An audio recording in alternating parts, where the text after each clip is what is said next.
Bienvenido a un nuevo video, espero te encuentres muy bien. ¿Qué aprenderemos el día de hoy?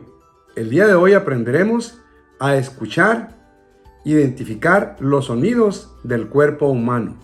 Y a continuación podrás escuchar e identificar los sonidos que puede producir el cuerpo humano.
Espero te haya gustado esta actividad. Hazla en compañía de tu familia.